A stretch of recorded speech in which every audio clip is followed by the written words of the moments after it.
Hi, Larissa. Welcome to the Integrative Health Coach Success Podcast. Hi, I'm so happy to be here. We're happy to have you. I can't wait for you to share with the listeners your unique way that you've kind of come into this health space. It is something that I'm actually pretty sure nobody will be able to kind of have the same story as to what you were doing before and how that industry kind of shaped your interest in health. So I can't wait for you to share that. Before we dive into that part of it, give us a little sense of kind of what you're doing present day, and then we'll kind of backtrack a little bit and talk about how you got started. What do you typically do on a day-to-day basis as an integrative health practitioner? Man, so I am working all virtually. So I love actually working from home, and the timing was just actually perfect with the pandemic because I was already transitioning to working from home. And when I wasn't working with clients or emailing clients back, I was, always researching, and I always continue to research and listen to podcasts and read books and doing new research and courses and different things like that. So just my life 24/7 is health, either working with clients, emailing clients back, creating protocols, reading labs, or researching things, and then trying to make sure I get outside and go work out when I'm not at home. So yeah. Yes, taking care of yourself as much as everybody else. Right. Good. So based on that, let's kind of backtrack. Like I mentioned, share with the listeners a little bit about what you were doing before you decided to kind of delve into the more holistic health space, and how that, piqued your interest in all of this. Go ahead. I'll let you tell that story. Yeah. So for many years, I was a professional musician, and, I got to play with some amazing musicians like, John Bon Jovi, Maroon 5, Bret Michaels, the Dixie Chicks. And I had some amazing experiences, and I loved every minute of it. And then on the side, when I wasn't actually performing or writing music or releasing songs and all that, then I was also doing some coaching on the side for music. So that's probably where some of my love for helping to, share and educate, other people came from. During that time also, being a singer, I knew I had to make sure my health was in tip-top shape, because you can't sing if you have no voice or you're congested. And then also for students that I had, they needed to be able to sing. And so a lot of times I was saying, okay, well, are you drinking a big glass of milk before you go on stage? Because that's not going to work. So I would be helping them with some little tidbits and things there. But I will say the whole entire time, my whole entire life, I've actually been very much immersed into the natural health world, because my mother had struggled with her own health issues, as what, people would probably call mystery health issues now, chemical sensitivities. She would, even try supplements and just react to everything in her environment. And so I grew up with her, and along her journey, I started learning about herbalism and reflexology, and I was reading books on Ayurveda when I was young. And so I was already kind of in that world with understanding, okay, there's got to be a root cause for things. What can we do to rebalance the body naturally? Because she had tried the conventional way and it wasn't working. They said, you're fine. And obviously she was not fine. So like, as many people, that's a common story. But yeah, so I learned a lot growing up as a child. And then I kind of moved into the musician world. The whole time, I started having more and more close family members get diagnoses. People tried to commit suicide, had family members die suddenly of cancer. I was out there promoting and performing for a lot of cancer charity events. And it was really awful, because 6 months later, our band would be doing a memorial thing online on social media for somebody who we had gotten really close to through, all of that. And I just felt like I was doing the world a disservice by sitting on the sidelines, knowing everything I knew, and, having this huge passion for studying all of this health stuff, that I wasn't able to help other people and try to prevent them from getting into that position in the first place. And I know as a practitioner, we can't say, or as a health coach, we can't say that we prevent or cure any disease like that. But I think we all have a common goal where we want to help somebody create a disease-free environment within the body, a clean environment that will not allow for chronic illness and cancer to thrive. And so that's our ultimate goal, because, Dr. Cabral will say, cancer can definitely be one of those wild cards. But man, after reading Dr. Cabral's book, and I read his statement where he said 1 in 2 people are going to get or are predicted to get a diagnosis of cancer by year 2030. I said, that's the last straw, I have to do something. And at the same time, my husband was hearing all about, this new integrative health practitioner certification that just came out. I think it was like the second graduating class. So I had already been listening to nonstop all of Dr. Cabral's podcasts several times, taking notes. I have journals from when I took notes, several years before he even started the certification. And my husband's like, why don't you do this, professionally? Like, he's the one that had to point it out, because I had just been so immersed in health my whole entire life as just like a hobby, an obsession hobby. So when I actually told my friends, hey, I'm going to be making a career change, my best friends and, some of my closest friends were like, oh, that totally makes sense. That totally makes sense. So anyway, so that's kind of my story, how it just kind of evolved, having so many people around me get really, really sick. And it was so amazing, because once I became a practitioner, I was able to help my family members, and my mother, who had been sick for, I think it's almost 30 years, basically since I was a child. It's just amazing to see. Like, now she could walk in a room with perfume and she doesn't have to go lay on a luggage cart like she's going to go pass out, which had happened several times. So it's pretty amazing to see all of Dr. Cabral's protocols, they work. And I'm just so grateful every day. And I feel like I'm just, gushing over him maybe, but he's so incredible, and all of his protocols and all of his experience. I just feel so lucky to have found him. And I used to tell people, I've talked to some incoming students that were considering becoming an IHP, and I said, you know what? I felt like when I became an IHP, I literally had the answers to the universe at my fingertips. It was just incredible. And I hope anybody who has a passion for healing and health and just caring for others, they become an IHP, because it's not like any other thing, because we have access to testing. And so I feel like that just takes things to the next level. I knew instantly that I didn't just want to do the level 1, certification. Everything in there is so important, absolutely, hands down. But I wanted to get to the nitty gritty for all of those people out there, like my mom, that had been sick for so many years, and they were tired of guessing. They were ready to get well. And so I think that's why my niche is kind of just automatically morphed into working with clients that have a lot of issues and are more complicated cases, really. But I love it. It's the most amazing, rewarding thing, especially when you talk to them, just 6 weeks later, and they're already, smiling, say they were dealing with some depression or whatever it was. And you say, how are you doing? And they're like, oh yeah, I just lost 10 pounds. And we weren't even working on losing weight. That wasn't even a goal, because they had so many other issues.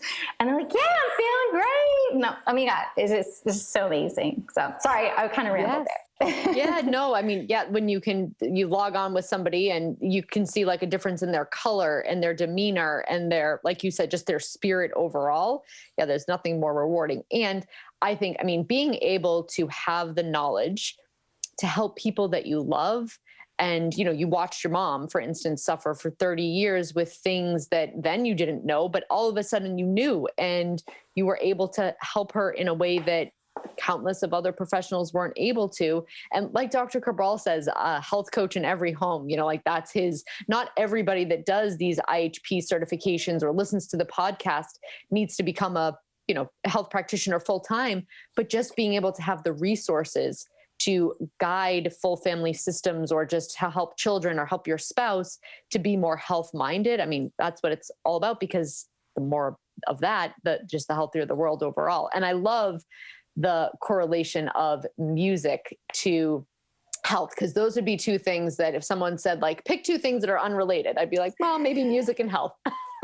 But so not true. Health is actually quite related to everything. And that's, you were, like you said, helping people figure out what congestion might be, preventing their voice from sounding a certain way, and it was your like little niche probably as a music coach. And you took that niche as a music coach and kind of made it a more full-time business, which is amazing. And the passion behind it, right? Because we always say you were clearly passionate behind it. You were taking notes on Dr. Cabral's podcast like it was IHP before that even existed. And so you just had that passion to learn. And then that's what, makes it passionate to share it with everybody else. Yeah. And it's funny when I started the certification and he started bringing up, okay, these are some key podcasts you should go back and listen to. I was like, oh, I've already listened to that. But, of course I listened to it again, but yes. That was great. So, just like a helpful word of advice to people that are maybe looking to become an IHP, definitely listening to podcasts can give you a clue for sure into his teaching style, reading his book for sure. And those are all things that I did before. And then they're also going to help you just build on everything you're learning with the coursework too. Of course. Yeah. Let's talk about, were there any obstacles from going, because a lot of our guests so far, we've talked about, maybe they've gone from a conventional medical setting to a more holistic. And that kind of seems like a, not a lateral move, but it's the same kind of field. You went from music and kind of practicing more professionally to doing this. Were there obstacles in that path for you, whether it, anything like that you could kind of share as inspiration for our listeners? Yeah. Well, one thing I wanted to share with everybody, especially people that hadn't already maybe been in the health world, professionally, is that when you first start and you give somebody their protocol, make sure you are really communicating with them and finding out kind of where they are as far as feeling overwhelmed, because I know I wanted to dive in there right away and give, Dr. Cabral's complete protocol, which it has a lot of stuff on it, on all of them. There's a lot of things there. And so I had a couple people, I didn't realize they were overwhelmed till later. And then I'm like, I didn't hear back from them after I explained the protocol. So I had to follow up. How are you doing? What's happening? And then I found out later that they were just too overwhelmed by everything on there. So I kind of learned that I really have to be upfront and just really open and say, hey, there's going to be a lot of stuff on here that we found on your tests that we can work on, but we don't have to work on them all at once. And it might be better if we don't work on them all at once. So if they have a gut protocol, I'll say, okay, we need to really focus on this one area first, whatever it is for them. We have to talk about their goals and all of that stuff. But yeah, that was definitely one thing that I didn't really realize, how easily people could be overwhelmed. And also, for me, I had always been really into supplements and herbs and for my own personal health, because I had health struggles too. When things started getting stressful with my relationship earlier on, before becoming an IHP, I started having bowel issues and thyroid issues and all of these other things going on. So I definitely had my own struggles that were kind of funneling me. But for me, taking a lot of supplements wasn't a big deal. Working on lots of different areas wasn't a big deal. But I guess I just had to take myself out of my own head for a minute and think about, okay, where are they? And yeah, just really listening to them and really communicating with them. I think that was just the biggest thing, is they can be very overwhelmed very easily, especially if they are dealing with, some mood issues and they've had, chronic fatigue and they have really, really low cortisol. And it's just, yeah, that was just my big thing, is how can I help them to still make progress, little steps, because it's so hard, because we all want to do everything all at once to get them well as quickly as possible. So yeah. Yeah. And that it comes with your knowledge set. When you have, the previous knowledge that you did, and you met with somebody that might've said, take these supplements, you're like, okay, I can do that, because you knew the benefit. But for somebody that's stepping into it completely blind, as, a new field or a new way to approach their health and wellness, they've been used to doctors being like, well, you're fine. It's okay. Go ahead. And this seems like it's certainly overwhelming information because it's a lot of data. And then the suggestions can be overwhelming, but you're right. I think that painting the picture up front and almost acknowledging like it's okay if you feel a little bit overwhelmed. This is a lot of information that you maybe never got before. And we can take it step by step where we have these things to fix, but we'll just concentrate on this first. And then, and that's really where the benefit of having a coach and somebody to help guide the process. Because if you give somebody 6 things to work on and say, here, go do these 6 things and come back to me in 8 months versus here, go do this one thing and come back to me in 4 weeks. And then we'll take the next step. Having that kind of hand-holding and that accountability and just the companionship that they're not alone in the process is, I think, what gets people the most the fastest is just having that, that's somebody to do it with them. Yeah. And actually, what you're saying is so right on, because I had worked with several functional medicine doctors, and my family members had worked with several functional medicine doctors who were great, very smart, awesome people. But there wasn't that one-on-one support in between the appointments. For one, the way the payment was structured, it's like it was so much money you were already. I mean, you knew it was worth it, but it was just not set up in a way where you could just reach out for, I'm just going to schedule a 30-minute call just to check in with this functional medicine doctor who already has a really, really high price, So I think with the way Dr. Cabral recommends his IHP structure their practice, at least for the first, 3 to 4 months, really allows the client to feel okay about reaching out and getting that support because they need it. They just don't know they need that. That's the problem. Yes. And they'll know they need it once they start in on stuff. But yeah, I think we kind of live in a culture where we're like, every man for himself. Like, I can do this. Everybody kind of has that mentality of, we've gotten so far away from the village mindset, and it's kind of just put your head down and grind. And it's not right until they kind of get the plan. And they might look at it and go, oh, geez, how am I supposed to do this all by myself? But yes, once they kind of get in on how it's structured, it's probably a little bit more obvious at that point. I think that's why IHPs are so special right now, because we're bridging the gap between just a normal nutritionist or a health coach and a functional medicine doctor, because we're able to do some of those labs and give some of the protocols based on the data. And then yet still we're there to support and hold their hands. If they want it, we kind of have to fill out how much, attention somebody might need or want guidance. But to be able to fill in that gap, I think is incredible. And that's why we're able to get results, because we are filling in that gap. And that's a huge need in our society. Because there's a lot of great functional medicine doctors out there, but if you don't talk to them for 6 months, did you follow through? Well, maybe not, usually not. Yeah. And it's just human nature.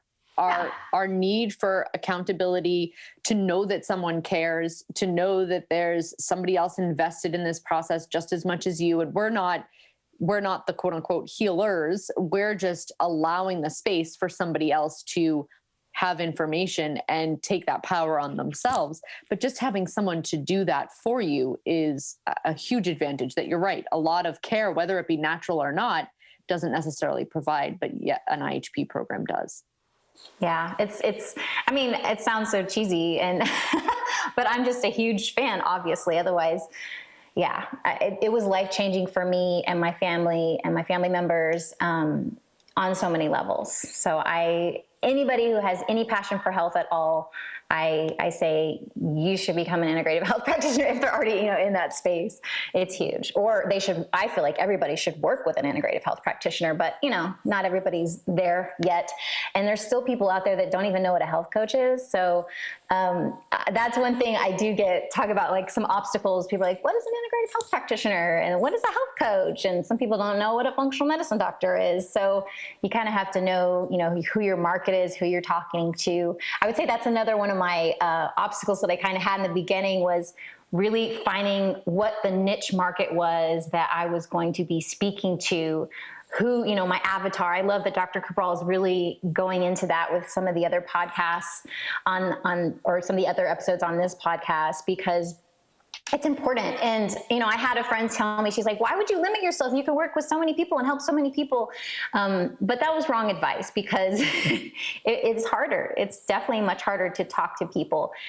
So definitely like honing down and niching in, like, who are you helping? And for me, I kind of found out the people, my best clients are the people that have been sick for a long time, and they're tired of guessing, and they're ready to get to the bottom of it. And for me, I specialize in digestive issues. But all IHPs technically specialize in that, but that's what I had to use to, kind of market myself.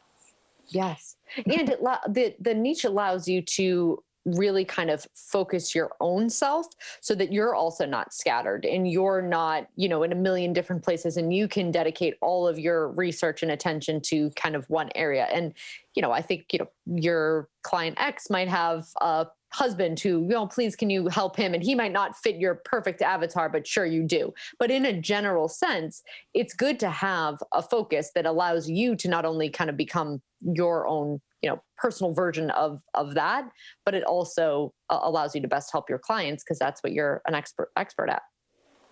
Yes. Okay. So your transition from music to actually health coaching, was that easy for you? My guess is that there was probably some bittersweetness about it. Was it challenging? Was it easy? I was kind of getting burnt out, honestly, of doing the same thing over and over again. And I wasn't continuing to grow in that area. And actually, I love listening to one of Dr. Cabral's podcasts on the Cabral concept, where he's talking to, I forgot her name, but one of the ladies, she had worked at the Pentagon, and she was just talking about how to figure out your core, skill set and all that, and what your default is, and where you're always wanting to continue to grow just naturally. And I was always growing with my health knowledge, like from, childhood. And I was growing with my music up until, a certain point. And then I kind of just got burnt out on it. And I had this huge passion for health because of family members and caring for society, and then because of my own health struggles. So I kind of forgot where I was going with that. Oh yeah. I asked if it was easy to transition from the music. Yeah. So it kind of was. It was kind of as easy, but it's a slow, gradual process. Like, I didn't just stop everything all at once. It was kind of, I'm going to continue to do a little bit here, and then keep growing, and then always working on my health stuff and my health business, and fine tuning that, and getting more organized, and doing all that at the same time. And I think that's where, because I've had some IHPs reach out to me and ask me some questions. They're like, well, am I just going to be able to have a huge clientele tomorrow if I just, quit what I'm doing now and start? I'm like, no, that's something, when you own your own business, if you go work for somebody else and they already have a clientele, you're going to work underneath a chiropractor or something, that's different. But if you're building your own business, that takes some time. So, financially, you have to figure that out and decide, where you're going to spend your time, after hours. Maybe it's, in the evening, depending on, if you make dinner, and then maybe instead of watching a TV show, you go in and you do some studying, or you work on your business and marketing on social media. Yes. So, yeah. It's such an important point that I think a lot of people probably think, like, I have to, have a plan to jump all the way from here to here, where, as you mentioned, like, it can be a gradual process. You can still be doing a little bit of this while you're working your way to this point. And it doesn't have to be like this all or nothing, that you can have your eye set on the end goal, but that you don't have to like jump there directly, from your current state, and you can work on it slowly. And I think that's a great point for people to know, because that gradual process also helps you to build confidence in that realm of, you get a little bit more confident as you move more towards, that ultimate goal. Yeah. I think that's a really good point to bring up. Oh, and I love that you bring up confidence. Another thing I think is really awesome about IHP is that we have the support groups, IHP L1 support group and IHP L2 support group on Facebook. And so if you aren't sure about a protocol, or you just need some reassurance in general, helping somebody, you can post about it, and you have all these other people with experience commenting, and you can get different people's, input. It's so helpful. Oh my goodness. I can't even express how helpful and amazing having those groups are. It's just incredible. Yes. Yeah. And back to my village reference earlier, right? Like that's how we were meant to function as human beings. Like it is comforting. It's confident building. It's reassuring to be around other like-minded people that are either trying to go in the direction that you're going, or we need that kind of support. It makes you more confident when you go to deliver those results to a client. You know that you kind of had the backing of 4 other health coaches that agreed with you in that support group and said, yeah, I think your recommendations are right. That's a good idea. And that's, yes, it's so important. Yeah. And just to kind of go off the village reference, and finding like-minded people, I definitely had turned into this, health person. The average, American is, they don't know anything about half the stuff that, I'm thinking about and talking about. So having, making friends online with other IHPs that are just as health nerdy as you is awesome. Yes.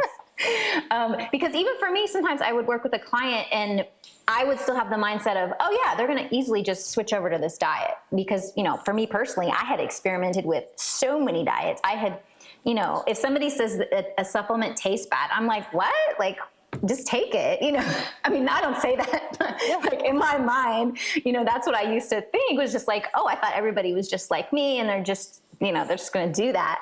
But it is nice to kind of like on the side, be able to talk to other people that have been through what you've been through, probably lots of health issues. And then you can talk to them and say, okay, well, I have this client, they're feeling really overwhelmed.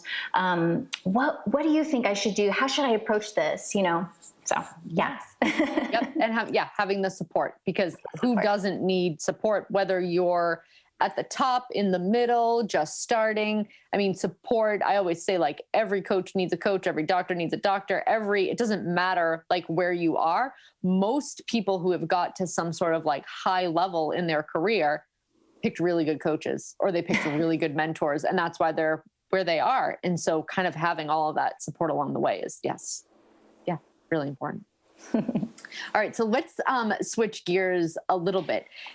If you had to give one piece, and I think you've given some with like the obstacle references, one piece of advice to either aspiring coaches or new coaches, that are kind of just getting their feet wet in IHP or other types of health coaching, what would it be? As far as, one thing to keep in mind as they're starting, or one thing to kind of not let go of? Do you have one piece of? Yeah, I mean, so I kind of brought up a lot of those along the way. One thing I also found helpful was immediately when I started, studying, is to create a big binder of health symptoms and conditions, and start making notes on what Dr. Cabral recommends, and what I learn along the way, even if it's from other doctors that I'm studying under or have learned protocols from. I find that really, really helpful, and I refer to it all the time. It's a huge binder, and then I just have everything categorized so I can flip through it. So if I have somebody I'm going to talk to with some, condition that I don't already have everything memorized of what I'm going to talk about, I flip to it and I'm like, okay, this is definitely where we need to start, blah, blah, blah, blah, blah. And I think that's really helpful, especially when you're first starting out and you don't have everything memorized, just to have that reference. So that's just one little quick tip. Oh, yeah, that's great. Because that's a good, tangible take home that people can use. It's almost like a Dr. Cabral encyclopedia of symptoms. And it is absolutely that. And then I more recently started even putting, some podcast numbers for reference. But it actually is a Dr. Cabral encyclopedia. That's so funny you say that. Yeah, that's a great tip. And like you said, quick reference, because once you start to build your business and you're seeing more clients and you're, expanding that, that your time is also of importance. And so not having to like sit down and re-listen to every podcast and be like, oh wait, what was that symptom that was related to this? I think I remember, but having something that you've already worked on, gathering and categorizing is, really good advice. Yeah. Thanks for that. Okay. So on the same topic, we know you're a big fan of Dr. Cabral and IHP and the rain barrel effect. If you had to pick like another book or another like source of education, do you have other like favorite authors or another kind of favorite podcast or other inspirational type of education pieces? Yeah. Gosh. So I've been listening to, and I've read his books, Dr. Datis Karazian a lot. I love the Magnesium Miracle book. I think Carolyn Dean is the author of that. I love, and I'm actually re-listening right now to Dr. Laura Brydon's book on hormones, the period repair manual, I think is the name of that book. I really like Dr. Sarah Godfrey's book. I like to listen to some podcasts from Dr. Aviva Ram, and I like to follow her on social for more hormone stuff. As far as gut health, I was doing some Dr. Datis Karazian courses. Dirty Genes, I actually re-listened to that book again. I had listened to that many years ago, and then I re-listened to that again. Dr. Ben Lynch, I'm always watching his webinars. I'm actually just watched a ZRT webinar yesterday about HRT, because I have a client that's HRT. So I'm always like constantly watching webinars from Great Plains Lab and ZRT and Doctor's Data, just constantly filing that away. It's kind of all over the place, really. But that's great. It sounds like as things come up, you just kind of fine tune. Okay, this is a client with hormone replacement, so I'm going to fine tune that knowledge. And that is how so many people say to me, some IHPs, but also even just some clients like, gosh, where did you go to school? Where did you learn all this? And the truth is so much of my knowledge has just come from the experience of working with clients, and like client X has A, B, and C. And so we fixed that, and my gosh, they got so much better. And then you use that knowledge to go to the next client who comes with the same symptoms, and just absorbing the information from Dr. Cabral constantly. And it really is about the experience. And like you said, when you take every learning chance to learn more, and you can be all over the place because people's symptoms can be all over the place. But if you just take a little bit of time to kind of learn a little bit more on each one as you go, all of a sudden your knowledge base it's almost hard to describe. Well, how do I know all this stuff? Well, I've just constantly read, listened, and learned. Yeah. And then it inspires, social media posts to help educate the world, which can help you get more clients. So it just kind of naturally just happens by default. And it's not like you have to try really hard. I mean, if you already love what you're doing, which I think is really important, if you're going to make a career shift or regardless, even if it's just like fine tuning your path, more natural health. If you really love what you're doing, you are going to want to elevate your own knowledge, and then you're going to want to share it with other people. And then that just helps you get more clients. Yes. Yeah. Because the client load, I think, comes with so many people refer, and I don't even think people are necessarily conscious about this, but one of your clients will likely refer you to somebody else. Maybe not because like you are the best at understanding organic acid number 3, but because you care, because you made her feel like healing and getting better was possible. And you clearly had a passion. And that is like ultimately what brings people to the place where they think they can do it too. And it's the knowledge comes, and you have the knowledge, but it's more about your passion and your true purpose that then have people suggest work with her. She totally loves what she does, because they don't necessarily know, oh, wow, she knows how to read that test so well, because they don't know what a bad read on the test would look like. All they know is that you absolutely love what you do. You're getting them results and you're amazing at it. And so they're going to refer the next person to you. And like you said, that's how you grow your business and you grow it well. Yeah, I think that's a huge part of, having confidence, is knowing that, hey, it's more about you, not necessarily are you doing the perfect, interpretation of something. But yeah, just having more faith in yourself, and that if you have good energy and they see that you care, like you truly care about them, I think that's huge. Even following up, I'll tell somebody to reschedule, or schedule a follow-up appointment, and I might not hear from them. And so then I'll check in on them. And then I was so glad I checked in on them during that same week, because they're like, oh my gosh, I'm not feeling good, blah, blah, blah. And I'm like, oh, you should have emailed me. But, I was so glad I reached out, and then they felt good that I reached out. So I think, yeah, just letting them know that you're there, you are there for them, because they are maybe used to that normal model of, you schedule your appointment with a functional medicine doctor or a conventional doctor, and it's, brief, and then 6 months goes by, or a year even, and they're just like all alone, and they're wondering why they don't feel better. Yeah. Yeah. And the reaching out, that's such a good point, because some coaches who are just starting out, and maybe they're not so confident, could maybe take it personal. Like, oh, gee, she's not, checking in for her appointment because like she doesn't want to work with me anymore. But in that scenario that you just described, that person may have been feeling super insecure that, she backslid, or maybe she made choices that, she wasn't planning to make. Maybe she slipped up on her diet, and she didn't want to be the one to reach out. But once you did, she was comfortable expressing where she was at, and that she maybe needed to, check in and recalibrate on where she was at. Ooh, and that brings up another pearl of wisdom. Not that I'm considering myself the wise person, but another pearl is that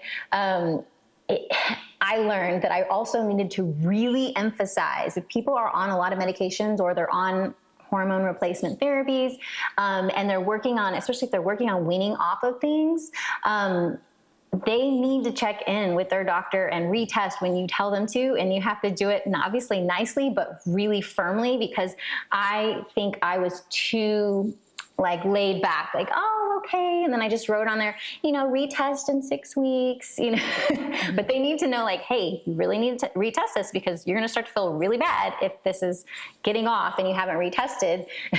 Yes. So that's one thing I did learn the hard way. So, and then, I was just, I didn't want to make them feel bad or anything. It was like, oh no, that's really important. You can't mess around with that. You have to retest. Yes. Yeah. And that comes the boundary setting and the more rigid rules around what's best for the client, because that has nothing to do with what's best for you. That has everything to do with what's best for the client. Right. And that comes with confidence too, of proper, structure of, we're going to do X, Y, and Z. And then it is important that you retest, because if we use, this supplement too long, it could swing your imbalance the other way. And gathering the data is really, people always say, well, how do I know if this stuff's working? It's working if either you feel dramatically better or you retest. And we always say, when there's things that we need to go back to the drawing board for, we need more data. And gathering data is an important part of getting somebody, especially with someone like you, if you're practicing with clients who have a lot of health issues and it's complicated, and you're dealing with gut and, detoxification issues and heavy metals, then it is a process where you need to kind of take one step at a time and not let a lot of that, testing and stuff go to the wayside. Yes. Good. So tell all of our listeners where they could find you on social media, what your website is, if you have a business website, where are all the places that our listeners could hear more? Yeah, so I'm actually pretty active on my Instagram account, which is just my name, Larissa Ness. So 1 R, 2 S's, then N-E-S-S. So that's also my website is larissaness.com, LARISSANESS. And I'm trying to get more regular with posting blogs. So if you already are kind of in the IHP world, you can check out my blogs and see what a lot of these protocols are that I'm using, or just basic recommendations. I'm not putting full on protocols on there, but basic recommendations like, okay, if we're dealing with thyroid, we need to focus on, you know, what are the chemicals that you're being exposed to? How's your gut health? What are your nutrient deficiencies? So I list all of those things in there. So I think that can be helpful maybe for people that are just starting out and you just kind of want to know, or you're not, you know, not sure if you want to join the IHP program and you just kind of want to see what we do and what we're all about. But yeah, I'm always posting stuff on Instagram all the time, and they're like mini little blog posts. Yep. But yeah, feel free to reach out to me and say hi. Okay. Will do. Thank you for sharing all of that. It was so great having you on the Integrative Health Coach Success podcast. This was such a fun conversation, and I'm glad everybody got to hear your transition from music to health. I think that's such a unique story. Thanks for having me. It was so fun to talk to you. Yes, we'll be in touch soon. Thanks, Larissa. Okay, bye. Okay, bye-bye.